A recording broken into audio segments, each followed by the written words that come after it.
The potential spice on this could melt an iceberg. My mom used to say my dad didn't like spice because I would witness him eat this and literally go from like lion to newborn kitty.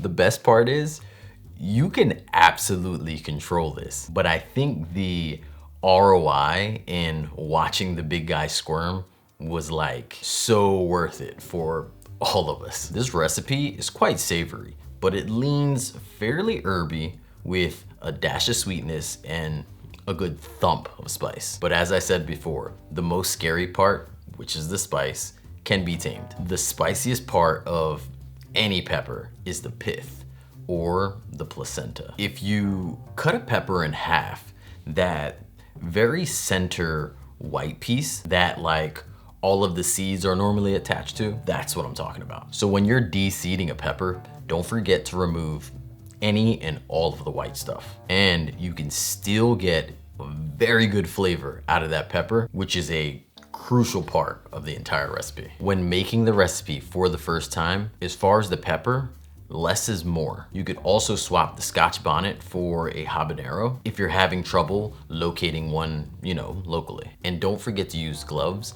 or wash your hands immediately after touching the pepper, because although they are super cute, they actually bite. 5-spice powder isn't actually a spice I believe we used on the channel before. This spice is really popular around the Asian and Jamaican communities. It contains cinnamon, fennel, cloves, star anise. You may actually have all of these spices separately amongst your pantry. If you do, on the screen I put measurements. This way you can prepare your own blend. Or you can use garam masala as a different yet pleasing substitute. Brown sugar is used in here in combination with a bit more molasses to mimic an ingredient called browning. Browning I don't use often in my cooking, so I wouldn't get it myself. But if needed to sub the sugar, you can go with coconut sugar as a direct swap. Apple cider vinegar in this recipe is also being used as a tenderizer. Depending on what kind of tofu you're using, this could be helpful to aid the marinade in penetrating the surface of the tofu and absorb. If you need to swap this at all, you can use white vinegar or lemon juice without any real swing in flavor. A really fun swap I'll do that does add to the flavor though, but also tenderizes just as well, is to use pineapple juice. Now,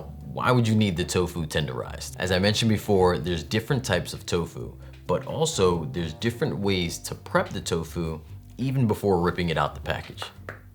One of my favorite ways to prep tofu is to freeze it in its package. And the day before I need it, I let it sit out overnight and thaw. This process stiffens the tofu up a bit more, ultimately changing the entire firmness, but also the texture to give more of a resistance when you chew, as the normal texture of tofu is still kind of odd for me, whatever normal is considered between all those firmnesses. On the other hand, you can go with like a super firm tofu, but those do not absorb sauce like the softer versions. Therefore, using something to tenderize it would be helpful. The biggest tip I can give you to make a very successful jerk seasoning is to allow the seasoning to sit overnight. I'm not talking about when you're making the tofu.